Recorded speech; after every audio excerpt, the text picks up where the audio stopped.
I've been doing this job for 19 years. 19 years of sifting through battle reports, tribunal hearings, embassy correspondence, the kind of paperwork that fills the space between what actually happened and what powerful people want remembered. I've read accounts of first contact disasters. I've cataloged the siege of Vethara Prime. I've transcribed testimony from the Kelzari Purge survivors, line by painful line, in a room with no windows because the oversight committee didn't want anyone to see what they were reading. I thought I had developed a certain, I don't know what to call it, resistance maybe, distance, the professional kind that keeps you functional when the material starts pressing against the inside of your chest. Then they dropped file 7 Omega 9 on my desk. I should tell you up front, this is not a clean story. It doesn't resolve the way you want it to. The people who should be punished aren't all punished. The people who should be celebrated aren't all celebrated. What happened in the Verkath arena on the 14th day of the Galactic Concord's fourth renewal cycle is complicated, in the way that anything is complicated when it involves empire, survival, and a single human being doing something that no one, not even his own species, fully anticipated. But it happened. Every word of what follows is documented. I've attached the source indices at the end of each section. And I need you to understand one thing before we begin. His name was Marcus Dale. He was 31 years old. He had been a combat engineer in the Earth Unified Defense Corps for 6 years before he was captured during the Outer Rim incident of the third renewal cycle. He had brown hair going gray at the temples. He had a scar along his left jawline from a shrapnel wound he'd never properly treated because he'd been too stubborn to sit in a medical bay long enough for a full skin repair. He had a habit of humming, low, tuneless, when he was thinking through a problem. Nobody important knew his name when this began. Everybody knew it by the time it was over. Chapter 1: How a Princess Ends Up in a Death Arena. To understand what happened, you need to understand what the Verkath arena was and what it was supposed to accomplish. The arena predated the Galactic Concord by roughly 800 years. It was built by the Verk sovereignty, now absorbed into the Concord as a member state, though absorbed is doing generous work there, as a mechanism for resolving political disputes that were too sensitive for open tribunal but too dangerous to leave unaddressed. You couldn't execute a senator on the floor of a parliament without documentation. You couldn't imprison a foreign dignitary without paperwork that could later be used against you.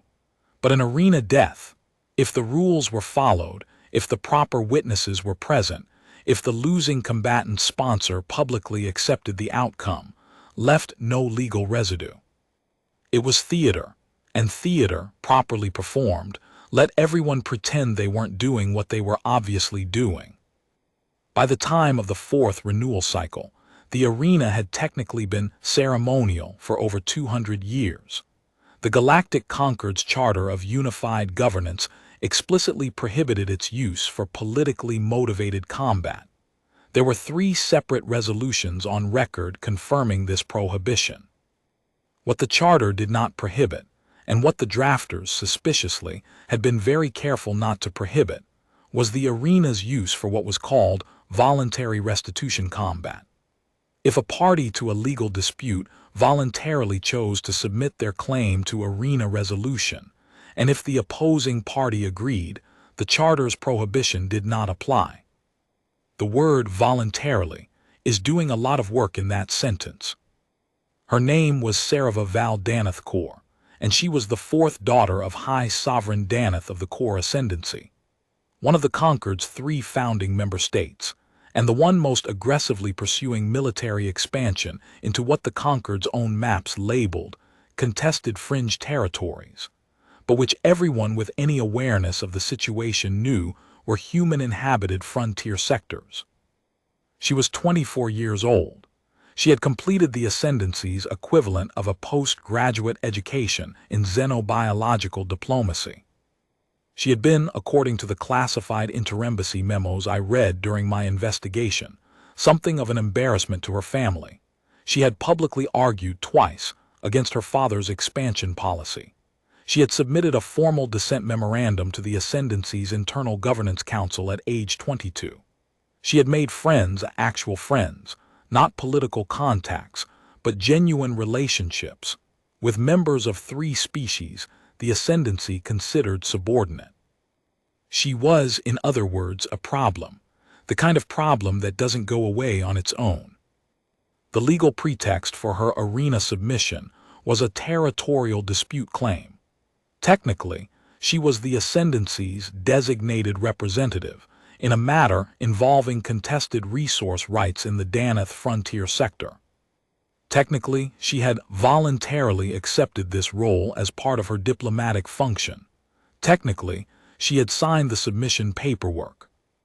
The memo from her personal aide, a Sovilith named Preth, who later testified before a closed Concord tribunal, stated that she had signed the paperwork under what Preth called sustained familial coercive pressure, and what the rest of us would call being told to sign it, or her entire household staff would be reassigned to labor sectors.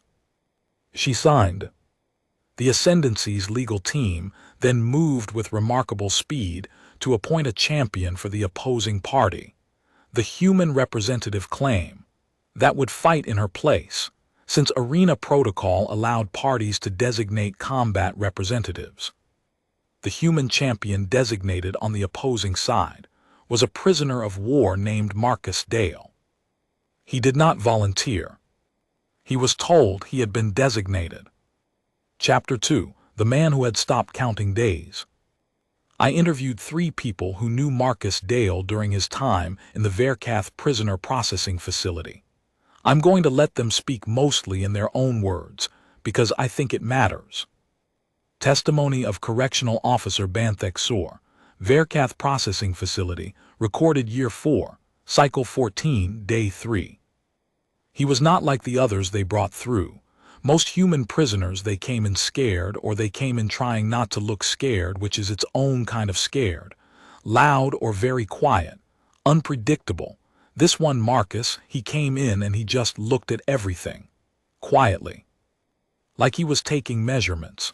I thought at first he was calculating an escape route.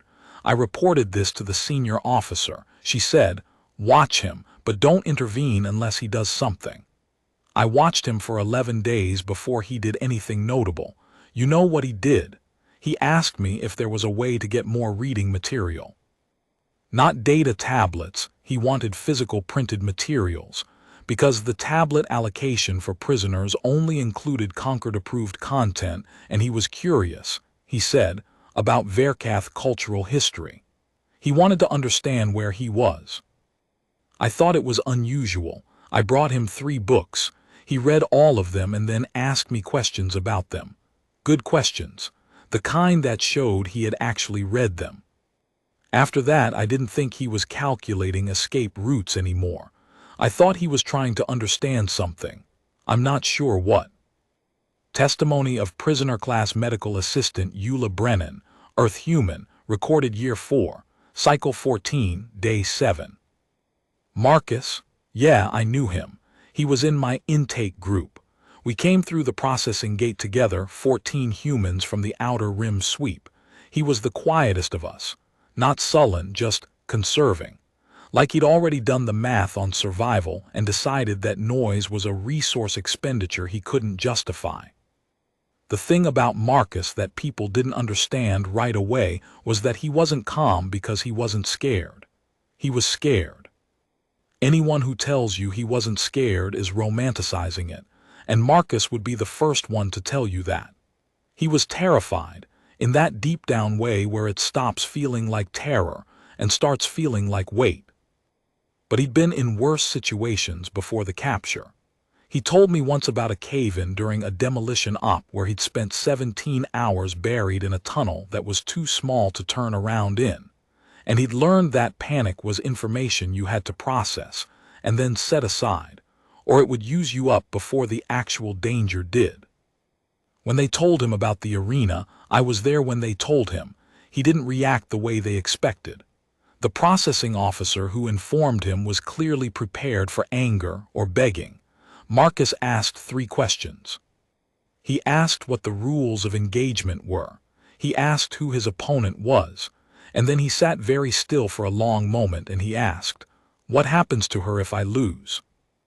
I remember the processing officer looking confused by that. He said, "She would be the surviving combatant and her party's territorial claim would be upheld." Marcus said, "And if I win?" The officer said Marcus's party, meaning the Human Coalition, would receive recognition of the contested sector's disputed status, and the matter would go back to open tribunal. Marcus sat with that for a while. Then he said, "Tell me everything you know about her." Testimony of Arena Coordinator Ferris Val Andith, Verkath Arena Administrative Office, recorded Year 4, Cycle 14, Day 9. I've coordinated over 400 arena events in my career. Combat restitution, ceremonial trials, the annual honor exhibitions, all of it. I'm not going to apologize for the institution. The arena exists within the legal framework of the conquered, and it functions as it was designed to function. What I will say is that the Dale assignment was unusual from the administrative side before the fight ever happened. Typically, when a party designates a prisoner of war champion, the prisoner is compliant, let's say. They understand that performing well in the arena is their best chance of improved status. There's a transactional logic to it. Dale didn't engage with the transactional logic. When my team explained his potential benefits, improved housing, food classification upgrade, potential early release consideration if his performance satisfied the tribunal observers, he listened politely and then said he wanted to speak with the princess directly before the arena date. We told him that was not protocol. He said he understood it wasn't protocol. He asked again. He asked 7 times over the following 9 days, each time with exactly the same phrasing. Polite, clear, 7 times. I've never had a designated champion do that. On the 8th day, my supervisor, and I still don't entirely understand this decision, authorized a supervised 15-minute meeting between Dale and the princess in a secured observation room. I was in the room for that meeting. I've thought about it many times since. He walked in and she was already seated. She was very composed for someone who had been sent to die. That's what I thought watching her. This young woman who had been handed a death sentence wrapped in legal language, and she was sitting with her spine straight and her hands folded on the table like she was chairing a committee meeting, trying very hard not to let anything show. Dale sat down across from her and he said, and I'm quoting this as precisely as I can from memory, he said, "I've read what I could find about the core ascendancy's internal governance structure. I think I understand what happened to you. I want you to know that I'm not going to fight you." She said, "The arena protocol requires combat engagement, or the non-engaging party forfeits." He said, "I know, I'm not going to fight you. I'm going to make sure you walk out of that arena. Both of us ideally, but you definitely." She looked at him for a long time. She said, "Why would you do that?" He said, "Because what they're doing to you is wrong. And I'd rather die doing the right thing than survive by participating in something I know is wrong." She said, "You don't know me." He said, "No, but I know what's happening to you, that's enough." Then she did something I didn't expect. She laughed. Not a bitter laugh, surprised almost, like something had cracked open in the formality she'd been holding around herself. She said, "You are a very strange species, you humans." He said, "Yeah, we get told that a lot." Chapter 3. The Arena as a Machine. I want to describe the Verkath Arena physically, because the space matters. It is not a stadium in the way you might imagine from Earth sports venues. It is not circular. It is hexagonal, 6 walls, each 300 meters long, rising 40 meters from the sand floor. The walls are constructed from a composite material that absorbs energy weapon discharge and prevents the kind of stray fire that used to cause spectator casualties in earlier centuries. The sand on the floor is Verkath red dust, imported, and I cannot stress enough how much money this costs. imported specifically, because it has a particular visual quality in the arena lighting, a deep amber rust color that does something to the atmosphere of the space. The spectator tiers are arranged on 4 of the 6 walls. The other 2 walls contain the combatant entry gates and the tribunal observation deck, where the conquered appointed adjudicators sit to validate the combat's legal legitimacy. Capacity 94,000. The day of Marcus Dale's arena assignment, it was filled to 107% of capacity, according to the crowd monitoring data in the facility records. The additional 13% were in standing areas that were technically closed. Nobody had checked credentials too carefully at the gates. The reason for the overflow attendance was not, primarily, the political significance of the territorial claim being resolved. It was Marcus Dale. Not because anyone knew him. Nobody knew him. He was a prisoner of war with no particular profile, no combat history visible to the public, no special designation in the Concord's prisoner registry. It was because he was human. You have to understand what humans represented in the Galactic Concord's cultural imagination at this point in the 4th renewal cycle. Earth had been a Concord member for 61 years. We were new, cosmically new. And in those 61 years, the stories that had accumulated around us, not propaganda, not official narratives, but the informal transmission of incident reports and trader gossip, and the kind of thing that spreads through a species' collective memory without anyone deciding to spread it, were complicated. Humans were unpredictable. That was the consensus. Not violent, not peaceful, just operating on a logic that other species had trouble mapping. They made decisions that seemed irrational until they didn't. They adapted to situations they shouldn't be able to adapt to. They formed attachments that defied obvious self-interest. They were simultaneously among the most fragile and the most difficult to permanently stop of any sapient species in the Concord's catalog. The crowd that filled the Verkath arena that day was not expecting to see a human win. They were expecting to see what a human did when he was losing. That was worth 94,000 tickets. Chapter 4, 3 hours before the gates opened. From the personal log of Marcus Dale, recovered from facility records.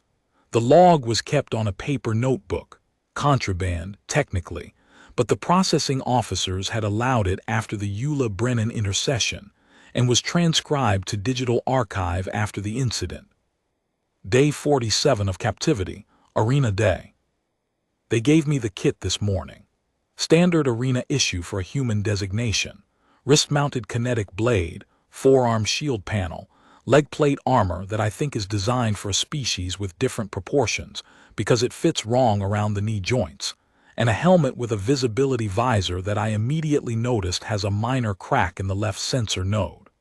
I spent 2 hours with the knee plates, bending the attachment clips to create better flex. The helmet I left with the cracked sensor because I wasn't sure I could fix it without making it worse, and cracked is better than modified wrong. I've been thinking about what she said in the meeting. Why would you do that? Like the concept of protecting a stranger at cost to yourself required explanation. Maybe for her species it does. Maybe it's a learned thing that gets trained out during the ascendancy's political education. Or maybe she was just in shock and it came out as a question when it was really, I don't know. Grief maybe. Surprise that the universe had produced this particular moment. The arena rules say combat must be initiated within 90 seconds of the gate opening or both parties forfeit and the claiming party wins by default. So I have 90 seconds to make contact. I'm not going to hurt her. That's the one fixed point in all of this. But I need to appear to the 94,000 people in that arena and the tribunal panel to be genuinely fighting. I need to buy time for something, I'm not sure what. I'm working on a plan that has some significant gaps in it, to be honest. I keep coming back to the engineering problem. In combat demolition, you don't blow the structure. You blow specific load-bearing points and let the structure's own weight do the rest. What are the load-bearing points here? The tribunal panel has to validate the combat as genuine. The crowd has to perceive the combat as genuine. The Ascendancy's legal team has to not be given grounds to object. If I can keep all three of those plates spinning long enough, I can maybe change what this situation is. My father used to say, the only way out is through. He said it about a lot of things. He said it when my sister was sick for 2 years and there was nothing to do but keep showing up. He said it when the mill closed and we had to figure out something else. He was, I think, a profoundly stubborn man, and I think I inherited that from him, and I think right now that is my single most useful asset. I am going to walk into that arena. I am going to do what I can. I am going to figure out the rest as I go. Chapter 5: The Gates Open. The following section draws primarily from the broadcast record of the arena event, supplemented by testimony from 17 witnesses in the spectator tiers and 4 members of the tribunal panel. I have also reviewed the security feed from 6 separate camera positions. Where the accounts diverge, I have noted the divergence and presented the most commonly corroborated version. From the broadcast commentary record, Arena Channel 7, primary feed. Gate 1 is opening. The designated human champion Marcus Dale, Earth origin, combat engineer designation, age 31, no prior arena experience, entering the floor now. The crowd is interesting reaction from the crowd already. There's a noise that I can only describe as curious rather than excited, because there's something about the way this human is. He's not running out of the gate. He's walking. He walked out at a pace I'd estimate at just under 2 meters per second, which is quite deliberate for a combatant who has 90 seconds to initiate. Testimony of spectator Threnik Val Asareth, lower tier, gate 1 side. I was in the lower tier. I had a good view. When the human came out of gate 1, the first thing I noticed was his posture. I've been to arena events before. Most combatants come out in one of 2 modes: aggressive, trying to project dominance, or frightened and trying to hide it. This human came out looking like he was walking into a place he'd been before and was trying to remember where he'd left something. His head was moving, not rapidly, not panicked, but systematically, left, right, left, and I realized he was examining the arena floor, looking at it, mapping it, while 94,000 people were watching him. Then Gate 6 opened on the opposite wall, and the princess came out. From the broadcast commentary record, Gate 6 is opening. The designated core ascendancy champion, Sarava Val Danath Core, 4th daughter of High Sovereign Danath, 24 years old, diplomatic classification, also no prior arena experience, and the crowd is very quiet now. There's a quality to the silence that I've been doing arena commentary for 12 years, and I don't think I've heard this particular kind of silence before. It's the silence of people watching something they don't entirely. Testimony of tribunal adjudicator Mevith Val Sarin, primary panel, recorded day 16. We were watching from the observation deck. When both combatants were on the floor, the 90-second clock initiated. Standard protocol. Both combatants were visible on our monitoring screens as well as directly. What I noticed, what all of us on the panel noticed, though we didn't speak about it until afterward, was that neither combatant moved toward the other. They stood at their respective gates and looked across the arena floor at each other.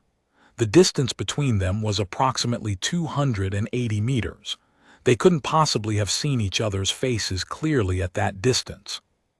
And yet, the way they stood, I don't have a better way to describe this. It was as if they were in conversation. Not verbal conversation, something else. Something that was happening in the space between them that didn't require sound. The clock reached 40 seconds. Still neither had moved. The Ascendancy's legal representative, seated to my left in the observation deck, began to stand up. I believe he was going to call a protocol objection. The 60-second mark would trigger an automatic forfeit review. Then the human started walking. Chapter 6. what MARCUSDAEL did in the first 3 minutes. He walked toward her. Not running, not in a combat approach posture, the kind of forward lean that activates a kinetic blade's motion sensor for a charge. Walking, the same pace he'd come out of the gate with, and as he walked, he kept his blade hand visible, palm slightly out, and his shield arm lowered. 50 meters from her, he stopped. Later, when I reviewed the security feed footage, I tried to count how many people in the crowd were standing by this point. I lost count somewhere around 30,000. He said something. The arena floor audio pickups, stationed primarily for sound effect capture, not speech recording, caught fragments of it. The fragments have been enhanced and verified by 3 separate acoustic analysis teams.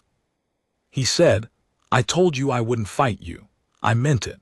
But we have about 40 seconds before the tribunal panel calls forfeit, and forfeit goes to the ascendancy, so I need you to help me look like we're doing something." She looked at him, then she raised her blade. Not to strike. She raised it slowly, deliberately, in a way that the 94,000 people in the stands would read as a combat-ready position. And she said, also caught by the audio, also verified, she said, "What is your plan?" He said, "Working on it." She said, "That is not reassuring." He said, "Yeah, I know, but I'm good at working things out under pressure, trust me." And she did something then that, according to the testimony of 6 different spectators who could see her face from the lower tiers, looked like a smile. She said, "I trusted you before I walked into this arena. Human, don't make me regret it." Then they began to circle each other. What followed was, by any technical assessment, the most unusual combat encounter in the Verkath arena's 800-year operational history. To the 94,000 spectators and the tribunal panel, it appeared to be a combat. They were moving, their blades were active, there was the visual vocabulary of confrontation, feints, repositioning, the occasional close engagement where blades glanced. The crowd noise followed the expected pattern of arena response, rising when the combatants came close, dropping when they separated, building in intensity as the minutes accumulated. What was actually happening was this.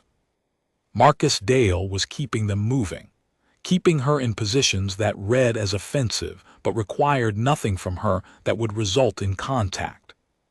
Using the arena floor's terrain, the irregular distribution of the red dust, the slight gradient toward the center, to stage their movement in ways that looked purposeful to observers but were designed to buy time.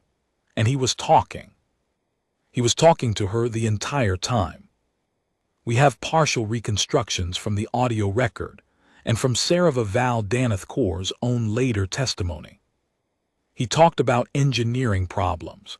He talked about load-bearing points and structural weak spots, and what happens when you remove the thing that a system is depending on rather than the system itself.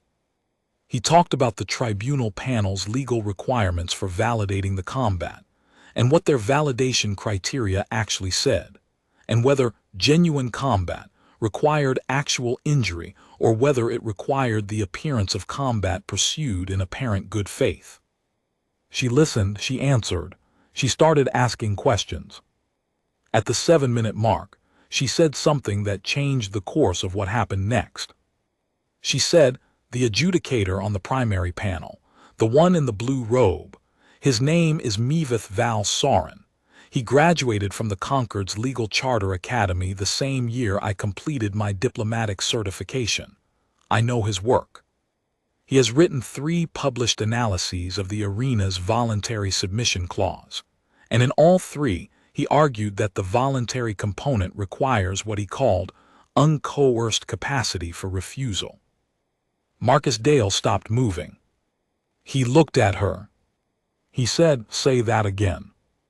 She said, "He believes voluntary submission requires that the party be able to genuinely refuse, that without the capacity to refuse, voluntary submission is legally a fiction." A pause according to the audio record, 2 seconds, 3. He said, Can you get his attention without the Ascendancy's legal team noticing what you're doing? She looked at the tribunal deck. She looked at where Mevith Val Soren was sitting. She looked at the camera positioned above Gate 6. The camera, she knew, was feeding the tribunal's secondary monitoring screen. She said, I can do better than that. I can make him come to us. Chapter 7. The moment that stopped the arena. At 9 minutes and 43 seconds into the combat, Sarava Val Daneth Kaur did the following. She stopped moving. She lowered her blade. She turned, in full view of 94,000 spectators and every camera in the arena, to face the tribunal observation deck directly. And she spoke, loudly, clearly, in formal Concord legal charter language, the kind of phrasing that is only used in official tribunal proceedings. She said, I invoke the right of witness declaration under Charter Article 47, subsection 9. I declare to this tribunal and to all present that my submission to this arena proceeding was not made with uncoerced capacity for refusal as defined by Concord legal charter precedent. I request a panel review before this combat continues. 94,000 people in the Verkath arena did not make a single sound for approximately 4 seconds. Then every single one of them started talking at once. From the broadcast commentary record, Arena Channel 7. I need to be honest with the audience, I've never seen this happen. Article 47, subsection 9 is a provision that has not been invoked in an arena proceeding in, my producer is telling me, 114 years. The last invocation was in the case of the Sovilith Coalition dispute in Cycle 3 of the second renewal. In that case the combat was halted for tribunal review and ultimately, oh, this is significant, ultimately the combat was declared void on coercion grounds, and the underlying dispute returned to open tribunal. We are in, this is uncharted. I want to be careful about what I say here because I genuinely don't know what happens next. Testimony of Tribunal Adjudicator Mevith Val Soren. When she invoked the article, I stood up before I'd consciously decided to stand up. I'm not sure I can explain that better than that. My body responded before my mind had processed the decision, because she was right. She was legally correct. Not only was she correct about the article, she was specifically citing the coercion precedent that I had written about. She knew exactly what she was doing. The Ascendancy's legal representative was already objecting, loudly. The other 2 panel members were looking at me because they knew I was the published authority on this specific provision. I said, combat is suspended pending panel review. Both combatants are to hold position. The Ascendancy's representative said that was irregular.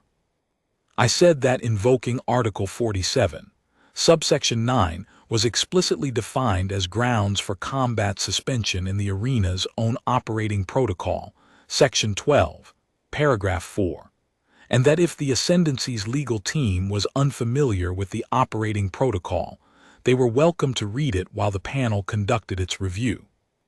There was a sound from the crowd then. I've thought about how to describe it, not cheering exactly, more like relief, I suppose.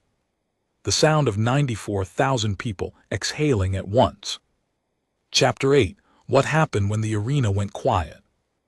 During the tribunal panel review, which took 47 minutes, during which Marcus Dale and Sarava Val Daneth Kaur stood in the center of the arena floor in full view of the crowd, something happened that none of the official records capture adequately. They talked. Not tactics, not legal maneuvering. They'd done what they could. The situation was now in the panel's hands and both of them knew it. So they stood in the red dust of the Verkath arena with 47,000 eyes on them from every direction, and they talked. The partial audio reconstruction gives us fragments. Most of what was said is lost to the crowd noise and the distance from recording equipment. But we have some of it. At one point she said, "If this doesn't work." He said it might not. She said, "I know, I've known since my father's office that this was possible, that I might not come home from this. He said, I'm sorry. That is, I'm sorry that's true. She said, what were you before they captured you? He said, combat engineer, which means I mostly blew things up. It sounds more exciting than it was. A lot of it was paperwork. She laughed. The audio catches it clearly, a real laugh, short, surprised. She said, I was going to be a xenobiologist. I wanted to study communication across species, not diplomatic communication, the biological kind. How different nervous systems generate and receive meaning. He said, that sounds like you'd be good at it. She said, why? He said, because you notice things. In there you notice Soren's name, his published work, the specific angle that would get through to him. You were reading the room in a way that most people don't do that. They look at the obvious surface. You were looking at the mechanism underneath. A pause in the audio. She said, you were doing the same thing. He said, engineer, it's a professional habit. Another pause. She said, Marcus. He said, yeah. She said, thank you. He said, we're not out of this yet. She said, I know, but regardless. Thank you. And then the tribunal panel returned to the observation deck, and Mevith Val Soren stood at the railing, and the crowd went quiet, and he announced the panel's preliminary finding.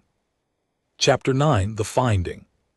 Official Record, Tribunal Panel Preliminary Finding, Arena Event 7 Omega 9, Year 4, Cycle 14, Day 14. The panel, by majority vote of 2-1, found as follows. That the invocation of Article 47, Subsection 9, was procedurally valid and required combat suspension for review. That the panel had reviewed available documentation regarding the designation of Sarava Val Danath Corps as arena champion for the Corps ascendancy. That the panel had reviewed the personal aid testimony of Preth of the Sovalith House, submitted to the panel via emergency legal petition filed by, and this part surprised everyone in the arena when it was announced, including me when I read it 19 months later, filed by 3 separate conquered member state embassies who had apparently been monitoring the situation and had prepared legal support documentation in advance. The 3 embassies were Earth Unified Representation, the Free Sovalith Cooperative, the Kelzari Diplomatic Mission. They had coordinated. They had filed simultaneously, 12 minutes after Sarava's declaration, while the panel was still convening. 3 separate legal briefs landed in the panel's official record. I asked during my investigation who had coordinated the filing. The answer I got, through channels that I want to be careful about describing, was that the coordination had been initiated approximately 9 days before the arena event. 9 days before, which means someone had started building the legal response before Marcus Dale ever walked into the arena. The legal coordinator at the Earth Unified Representation Office, a woman named Ambassador Class at Ashay Hareth Nolan, refused to give me a detailed account. What she said was, 7 times. He asked 7 times to meet with her. After the 4th time, we started making calls. The panel's finding continued. That the documentation provided by the 3 filing embassies, combined with the testimony of Preth of the Sovalith House, established a credible case that the voluntary submission requirement had not been met. That under these circumstances, the panel could not legally validate the combat as a binding resolution of the underlying territorial dispute. That accordingly, the combat was declared non-binding pending a full tribunal review of the submission circumstances. That both combatants were ordered to exit the arena floor in good standing, with no penalty, no forfeiture, and no claim awarded to either party. That the underlying territorial dispute was remanded to open Concord Tribunal. The Ascendancy's legal representative filed 6 immediate objections. Mevith Val Soren read each one carefully and set each one aside, citing specific charter provisions. The crowd in the Verkath arena had gone completely silent during the reading of the finding. When the last objection was dismissed, there was another pause. Then 94,000 people made a sound I don't have a word for. It wasn't cheering. It was bigger than cheering. It was the sound of something releasing, some enormous held breath, some tension that had been building not just in the arena that afternoon, but across multiple years of political maneuvering and suppressed dissent and small violences done under the cover of legal language. It shook the press box. That detail is in the facility maintenance report filed 2 days later. Chapter 10, Walking Out. Both combatants exited through Gate 1. The protocol in a standard arena event was for each combatant to exit through their own gate. It was written into the operating procedure. Nobody had explicitly changed that procedure. But when the arena officer opened Gate 1 for Marcus Dale, Sarava Val Danithkor walked across the arena floor and stood beside him. The arena officer looked at her, looked at his procedure manual, looked at her again. He opened the gate. They walked out together. There are photographs, captured by 3 different spectators in the lower tier and later published in 17 separate Concord media outlets, of them crossing the gate threshold side by side. He is still in the mismatched arena kit with the knee plates he'd bent to fit better. She is still in the formal ascendancy diplomatic dress that had been given her as her combat attire, someone's final petty humiliation, dressing her in her own political uniform to die in. His helmet is under his arm. She is saying something to him. His face, turned slightly toward her, shows an expression that the photographic analysts in my division have described variously as relieved, exhausted, and something they kept writing as quietly surprised, as though some part of him hadn't quite believed this would work until the gate was behind them. I know the feeling. Part 2, After the Gates Closed. Chapter 11, What Happened Next and Why It Matters. The aftermath of what I have, in my own notes, come to call the Verkath event is documented extensively, and I'm going to move through the key points with some speed, because the details are in the public record and my purpose here is synthesis rather than inventory. The Open Tribunal convened 12 days after the arena event. The territorial dispute was reviewed under full Concord evidentiary protocol. 3 months later, the contested frontier sectors were designated as protected developing territories under Article 62 of the Concord Charter, removing them from any single member state's claim framework. Not a complete victory for the human coalition. The sectors remained under Concord oversight rather than local autonomy, but the ascendancy's expansion claim was formally denied. High Sovereign Danith of the Core Ascendancy did not attend the tribunal proceedings. His 4th daughter, Sarava Val Danithkor, did. She testified for 6 hours.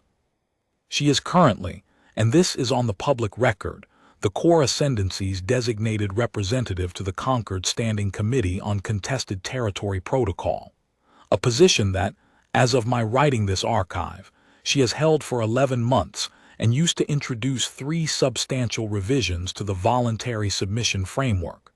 2 of those revisions have passed. The 3rd is still in committee. Her personal aide, Preth, was reassigned from ascendancy service to the Concord's Diplomatic Witness Protection Program shortly after the tribunal, citing safety concerns. That is also on the public record. Marcus Dale's prisoner classification was formally reviewed following the tribunal's finding that his arena designation had been procedurally improper. Under the Concord's prisoner treatment charter, a prisoner designated without consent to an arena combat event is entitled to immediate reclassification review. His reclassification was approved.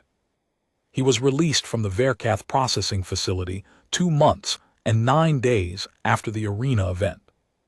He is, I have confirmed this as recently as 3 weeks ago, currently employed as a structural engineering consultant at the Earth Unified Representations Infrastructure Development Office on Concord Station, Meridian. I work 4 buildings away from him. I have walked past him in the corridor twice. He walks the way people described in the testimony, at a measured pace, looking at things, taking measurements. I have not introduced myself. I'm not sure why. Maybe because the story is complete without that. Maybe because some things are better left as a record than as a conversation. Maybe because I don't know how you say to someone, I spent 4 months living inside the account of what you did, and it changed something in how I understand what people can be. Chapter 12. What the other people said afterward. I want to close with voices other than my own. Tribunal Adjudicator Mevith Val Soren, from a published essay in the Concord Legal Quarterly, approximately 3 months after the event. What happened in the Verkath Arena on Cycle 14, Day 14, is often characterized, in popular coverage, as a story about heroism. I understand the appeal of that framing, but as a legal analyst, what interests me is something more precise. It is a story about the relationship between the letter of a law and its purpose. The arena's voluntary submission requirement existed to prevent exactly what was done to Sarava Val Danath Kaur. But over 800 years, the letter of the requirement had drifted so far from its purpose that it was being used to accomplish what it was designed to prevent. What the combatants in that arena did together, in collaboration, under extreme pressure, was force the letter back into alignment with the purpose. That is not heroism. That is something rarer. That is craft, applied to a problem most people would have given up on. Eula Brennan, from an interview published in Earth Dispatch, approximately 2 months after the event. When they told me what Marcus had done, I wasn't surprised. That's the thing. I wasn't surprised at all, because I knew him. I knew how he thought. He wasn't going to sit down inside a situation he thought was wrong and just participate. That wasn't who he was. He was going to look at it from every angle until he found the thing that changed what it was. That's Marcus. That's the engineering brain. Give him a problem long enough and he starts seeing a solution. Even when the problem is 94,000 people watching you and legal framework designed to make you fail, and a political system that's been grinding along for 800 years doing what it does. He didn't accept the premise. He looked at the situation and he said, no, that's not what this is something else. And then he made it something else. I love that about him. And I kind of hate it too, because it's an exhausting thing to be around. He makes you feel like you should be looking harder at every premise you've accepted without questioning it. Which I think is probably the point. Banthek Sor, the correctional officer, from a personal communication submitted voluntarily to my archive, undated. I kept the books he returned. I still have them. I don't know why I'm telling you this. I suppose because he read the Verkath history books I brought him and he cared about understanding where he was, and that still seems notable to me. Most people, when they're somewhere they don't want to be, try to be anywhere else in their mind. He was trying to understand the place he was actually in. I think that is how he managed to change it. You have to understand a place before you can find the thing that moves. Sarava Val Danath Kaur, from the closing statement of her tribunal testimony. I was sent to that arena because my death was considered legally convenient and politically acceptable by people who had the power to arrange it. I want to be precise about that, because I think precision matters more than comfort in a moment like this. And then something happened that was outside the calculation, outside what anyone had arranged. A human being that nobody thought was important decided that what was happening to me was wrong, and he decided to do something about it without being asked, and without any reasonable expectation of surviving the attempt. I am a xenobiological diplomatist by training. My field is the study of how different kinds of minds generate and receive meaning. I have spent years trying to understand what other species are actually saying when they act, rather than what they claim to be saying. What Marcus Dale said in the Verkath arena was not complicated.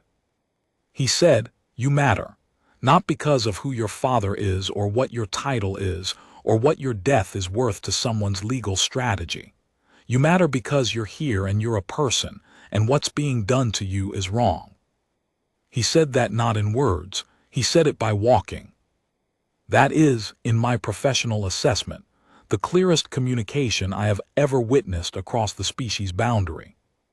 I intend to spend the rest of my career trying to build systems where that communication does not have to happen in an arena. But I am grateful, I will always be grateful, that when it needed to happen, someone was there who knew how to say it. Final chapter, what I think about late 1890. I am a senior archivist. My job is to find the truth inside the documentation and preserve it in a form that the future can access. I am supposed to be the one who writes things down and does not put himself in the middle of what he's writing.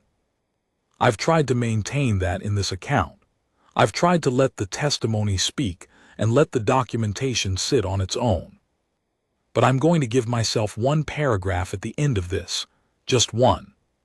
When I walk past Marcus Dale in the corridor, and he walks with his head doing that thing, that left-right left that Threnic Val Osarith described from the lower tier, taking measurements, mapping, looking at the place he's actually in, I think about the moment the audio records show when Sarava Val Danithkor said thank you and he said, "We're not out of this yet."